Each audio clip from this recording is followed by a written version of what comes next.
Hey guys, today we're going to create a simple damage pop-up system.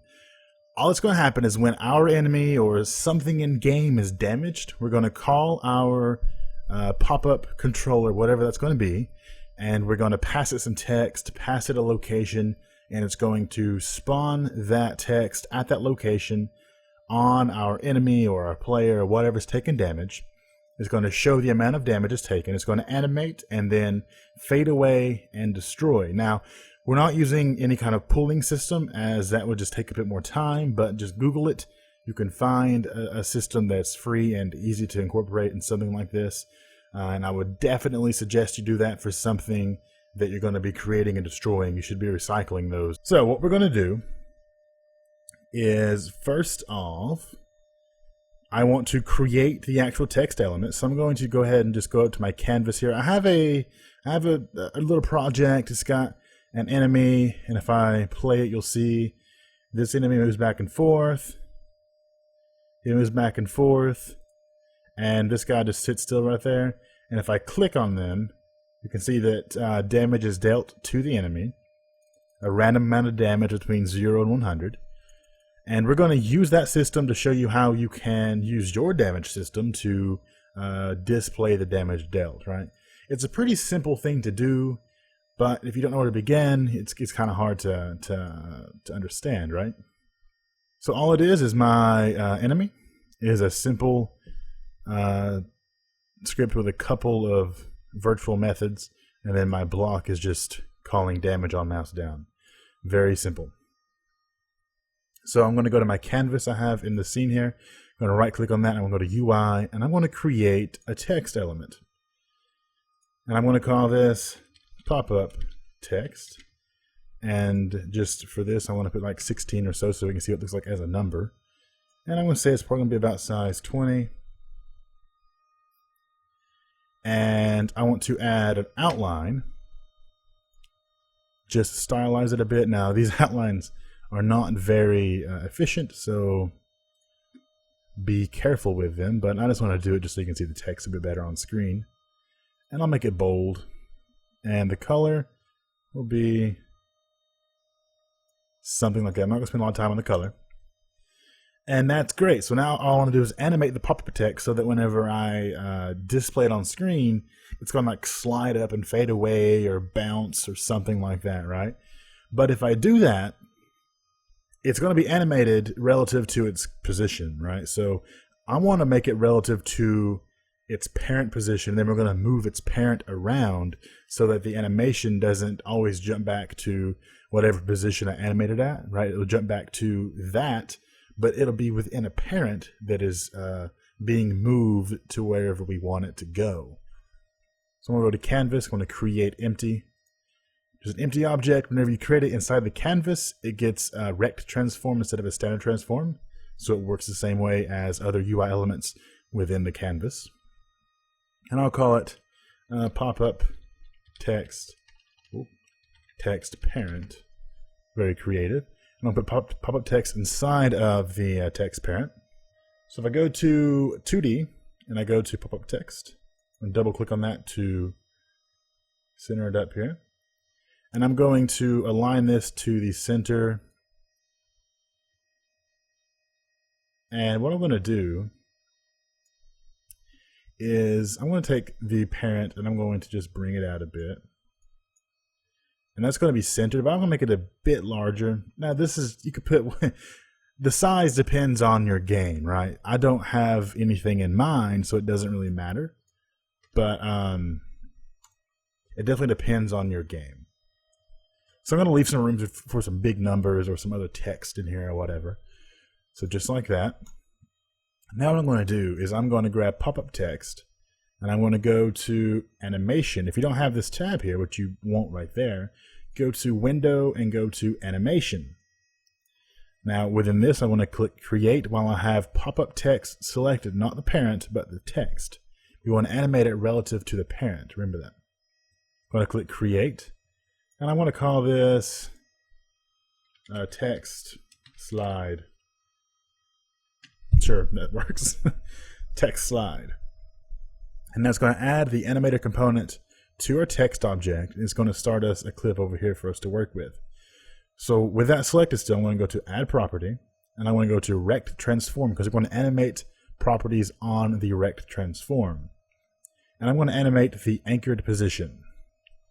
So it gives us 2 sets of keyframes here. I'm going to drag this one over the endpoint, just because we're going to start our own endpoint out here somewhere, to about 1/10 of a second or so. We'll see how that works out. And this one is going to be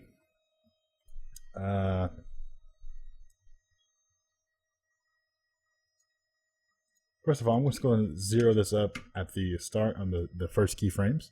And then here I'm going to also make sure it's at 0. But then I'm going to move it up just a bit. We'll put it at 15. Now if I click play, we can see what's happening. It's just sliding up, right? Cool. That's too fast though. I'll move it out to about there. That'll work pretty good. And when it does that, then after it does that, I want it to slide into a fade while it drops down. Completely just style choice here. It depends on what you want it to do. So with about 2 seconds in, I'm going to add more keyframes that are dragging. Oh, I'm stretching the. I'll copy these keyframes right here, just because I messed it up so badly. I don't want it to be messed up. And I'm just going to break it in a bit further. Something like that, maybe. And I'm going to play, so we can go up and then slide down, right? Maybe a bit quicker than that.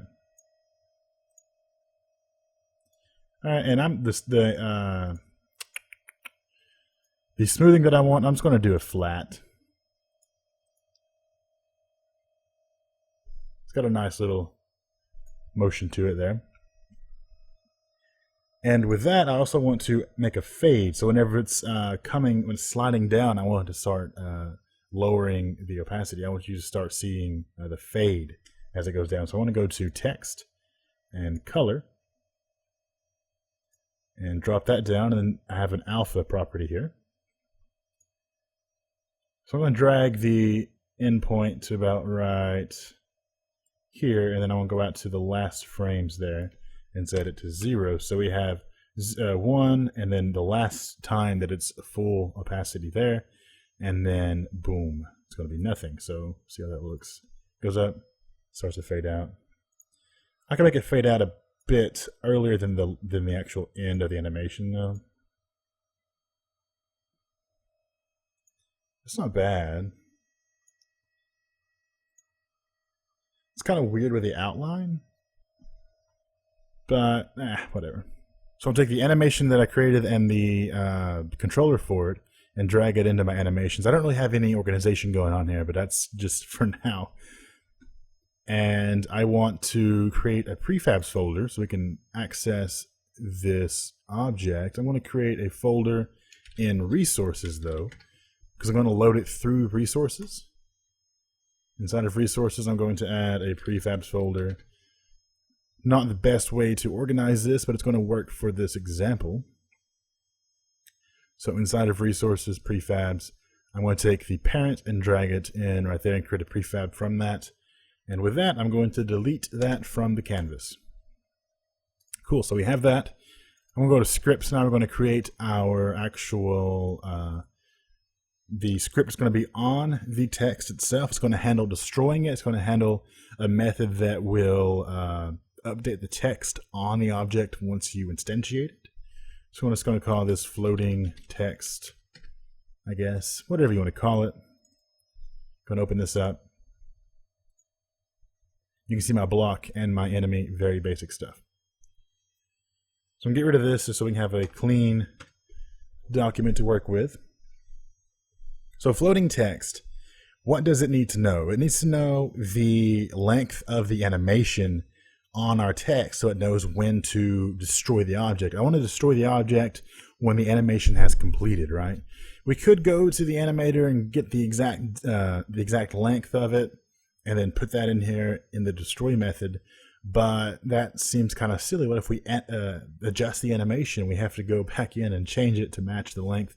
So we'll just get the animator component, and then we'll do a couple things to get the length of the current clip, and then we'll destroy it after that. All right, so the animator, and I'm going to call it just animator, all right? And then in our start, we'll do a get component. Remember, this is on the text itself. But what I could do, let's put this on the parent. That way we don't have to go into the child when we instantiate it to access this component, the script file. So what I can do for that is I'll just say this is a public animator, right? And what that will allow me to do is if I go to my prefabs and I go to this, and I'm going to, actually let's go ahead and drag this back out into the canvas. And then I want to go to my scripts and I'm going to take floating text and I'm going to add it to the text parent. And that will allow me to now take Popup Text and drop it on that field. And I'm going to apply that.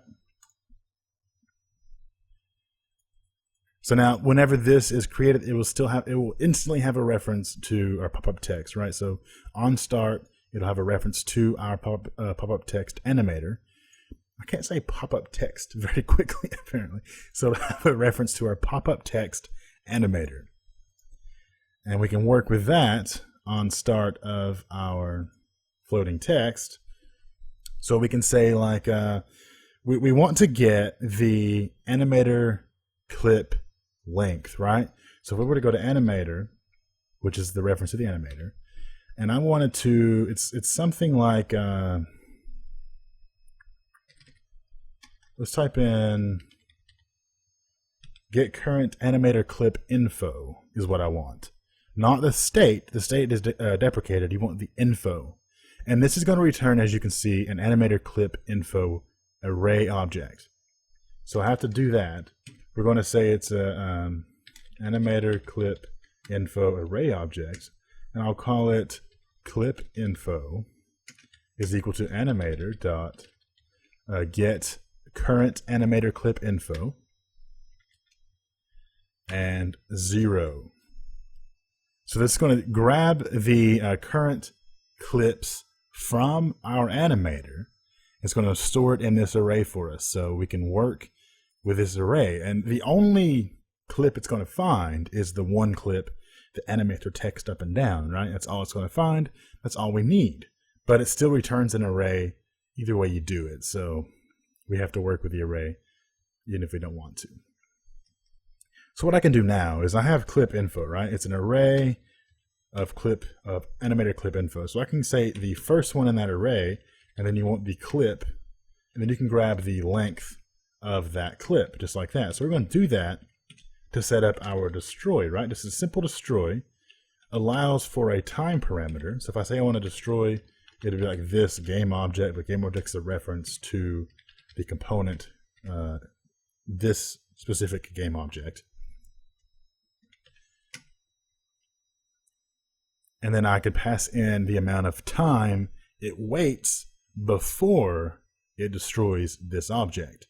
And what I would want to do is I'll say clip info 0.clip, the clip that our animator is using, and then I want to get the length of it. So once that length runs out, once it goes from 0 to whatever, this object will be destroyed.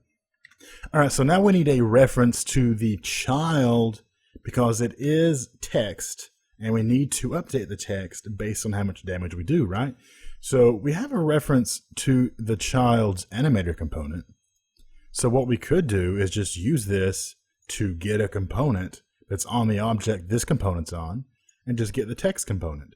That'd be really simple to do. So we could say, I'll make this, we'll make this a private text. Notice I don't get a text type here because we're not using Unity engine.ui. It's a type in the new UI. So private text, and I want to call it damage text or something. So I'm going to take damage text, and I'm going to say it is equal to, and I'm going to get component, but I want to get the component text not from the object we're on, but from the object that has our animator, that has our text on it. So I'm going to say animator.getComponent text, right? And that will return the text component of the object that this animator is attached to, which is the exact same object. So that works fine. Now in this class, I also want a method. I'll make it a public, returns nothing. It's going to be called setText. It's going to be a way for us to update the the text of the UI, the text of the damage text thing, with new text very easily. So I can say setText. Now we could make a property and then use the getter and setter, but I like this because I can do a couple different things when I set the text. I don't have to worry about like completely destroying a setter, right? So I can just do this just like this. So what I want to do then is I want to do damage text is the text component. I can say the text property of that is going to be equal to the text that I passed this method. Just like that. Cool. So now all I need is to be able to create the object and then call this method right here, and that'll be it.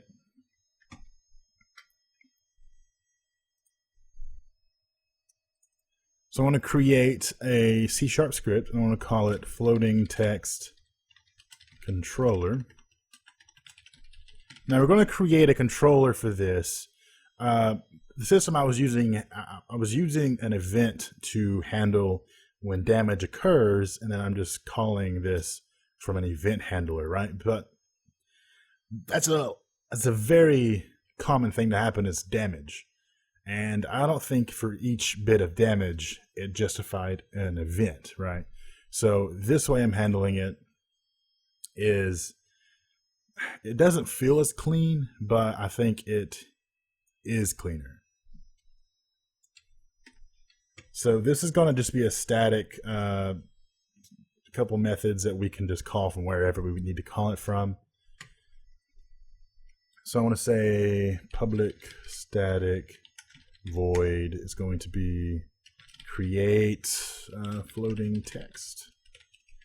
I need the text I'm going to create, and I also need the location at which I'm going to create it. Just like that. And I'm getting no IntelliSense once again, which is great. I love when that happens. All right, now when I create floating text, what do we expect to happen? I expect it to create the object or pull it from a pool of objects if we were using a pooling system, and then update the text, update the location so it's on top of the enemy or wherever I want the damage to appear. And that's about it, right? So first of all, I need to create the object, but I need a reference to the prefab, and I don't have that. And this is going to be a static system, right? So we're not going to have a way to, like, I can't drag and drop an inspector. I can't set it up in the start method because it's not going to be on a game object. It's not going to be initialized in the game. So we're going to create our own initialize method. We'll call it initialize. And this is going to handle getting the reference to our object or whatever else we need to set up for this to work. For our case, though, all we need is the reference to the object. So I'm going to make this a private game object. I'm going to call it Popup Text Prefab. Actually, we can make this floating text type,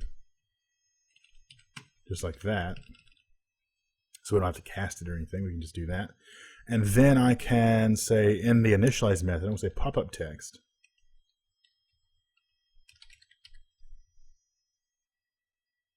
Oh, I'm sorry. It's not a. We need to make this a static as well because we are working within a static method. It has to be of the same access type. It needs to be accessible in the same way. So Popup Text is equal to, and I'm going to just say resources because it's inside of a resources folder, dot load, and I'm going to be loading a type of floating text, and it is within our prefabs folder, and it's called, what is it called? Popup Text Parent. Popup Text Parent. That's going to get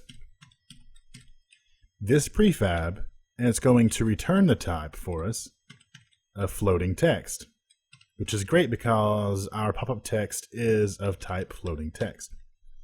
So now I can say whenever I create this, I have to initialize it now. I have a reference to it, but now I have to initialize it. So I want to say, we could say floating text, I think that'd be fine. And say this instance of this object, I'm going to call it instance, and I'm going to initialize, or sorry, instantiate. And I'm going to instantiate pop-up text, right? Cool. Now, instance gives me a reference to the created object.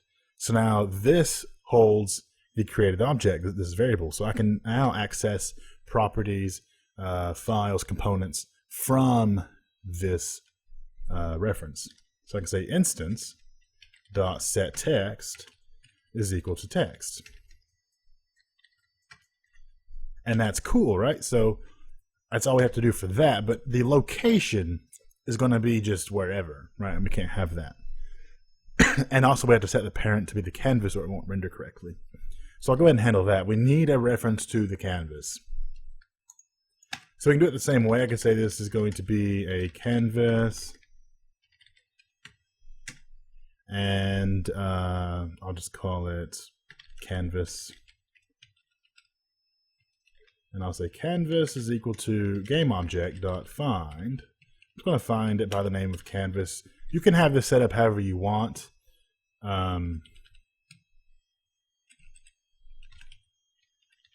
There's no reason for me, actually, there's no reason for me to be doing that.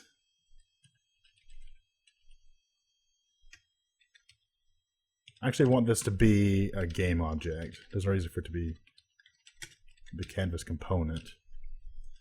GameObject.find. And I'm just going to find it by name. You can set up a tag or get a reference a different way. But just to be quick in this video, I'm just going to set it up just like that. And now I can say instance going through the transform component. I can set the parent.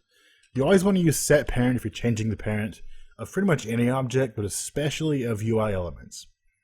And the big reason is because now I can pass it. I want it to be the parent, or I want the parent to be the transform of the canvas. So I can also say false to, it says world position stays. If true, the parent relative position, scale, and rotation is modified such that the object keeps the same world space position, rotation, and scale as before. We don't want that to happen, so we can set it to false.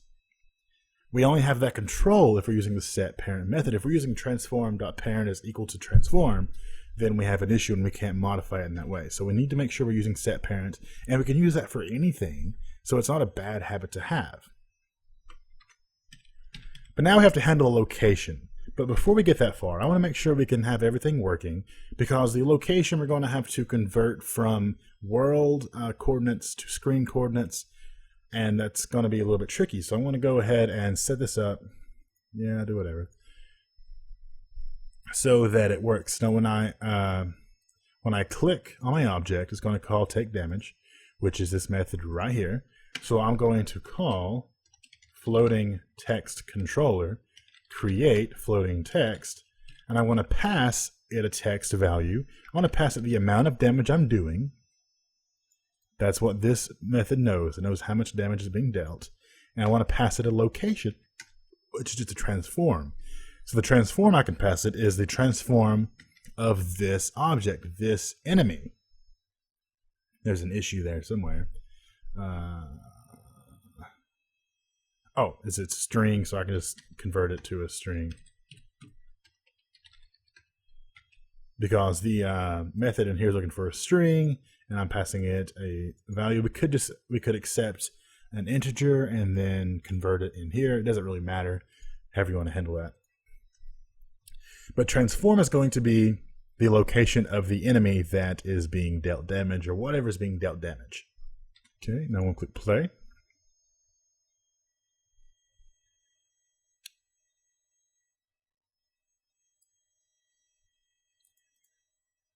Ray is out of range.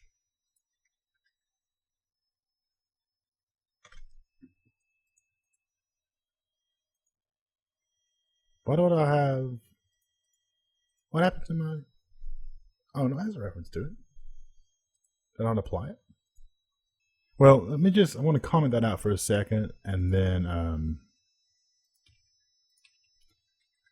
we'll see how it gets on without that, and then we'll come back and see what the issue is here. It's something simple, I'm sure. The thing you want to instantiate is null. Okay, I'm never initializing our floating text controller, so you want to handle that. It depends. What I will do is I'll check to make sure, make sure that we are null, right? So, like I say, if we don't already have a reference to Popup Text, create a reference to that, and I need to initialize this. So just won't really matter. I'll just do it in enemy here. You would handle it like in a game manager or something, but for this, I'll just handle it right here in the start method of this, and I'll say floating text controller dot initialize, just like that.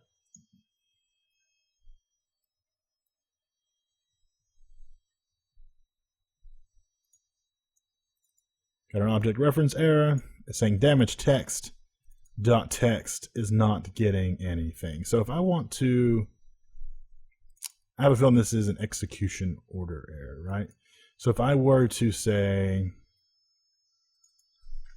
animator dot get component text, so I'm not relying on the assigning of that variable because I think it's a script execution order. We'll have to adjust the order of our scripts for that to work. Yeah, so that was the issue.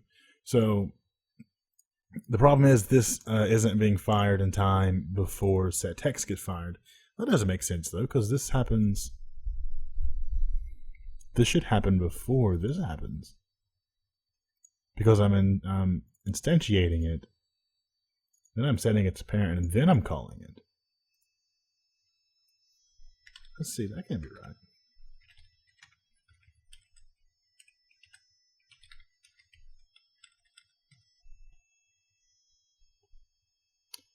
So start happens, but this one doesn't really matter though. I click set text and image enemy was dealt damage was all executed before start. I mean, start is called after awake, but this is still being created and enabled like before it should be calling any other methods. On enable, we can do that, and right when it's enabled, it'll do that for us. I'm just not going to argue with it right now. I'm sure I'm missing something obvious. All right, so now when I click, it does damage, and it creates a pop-up text that has 16, which is how much damage I dealt, so that's working fine. Cool. So now the issue is this. So the animation is not even happening, right? Why is it disabled? Oh my goodness. Is that what the problem is? It's disabled. Oh look, it animated. And now it's just looping over and over. So that's not a problem, because after the first loop it should just destroy itself, but we can turn off the loop just to be sure. So that probably fixed that because the component was disabled. Yeah, so that just disables that. So now when I click, creates one and then goes away, but it creates it right there, which is not what we want. That's working as intended though. Well, not as it should be so far, which is fine. All I have to do now, since we're passing in the transform, I just have to grab that position and convert it and then position it using that position, and we're done. So I want to create a vector 2 because we need an x and a y coordinate, xy. And I'm going to call it screen position. It's going to be equal to, I'm going to go through the camera.main, which is going to be the camera with the main tag, which is by default the main camera in Unity. And I'm going to say world to screen point. There's various ways to handle this, but this is going to be the quickest way to get to what we want it to do. And I'm going to pass it in a position, which I can use from location.position, pass in a vector 3. It's going to spit us out a vector 2 though, and it's going to be fine. So now what I can do is I can say after or before I set the parent, or after. After makes more sense, doesn't it? So I'll do instance.transform.position is equal to screen position. And that should get us roughly where we want to be. May have to tweak a couple things to get it how we want it to be though. Oh, that actually did great for us. Cool. So we see that it's creating it, but it's right at the same location each time, right? Right in the dead center of the object, because it's just converting the object's world position to screen space, it's seeing where it is on screen, and it's just putting it right in the center, which is what we're telling it to do, so that's okay. But we could make it a bit prettier and like randomize the spawn position just a little bit. So I can make a new vector 2 here, and I'll say location.position.x, and I can add a little bit to it. We'll do a pseudo random kind of thing. Random.range. I'll go negative 0.5 to 0.5.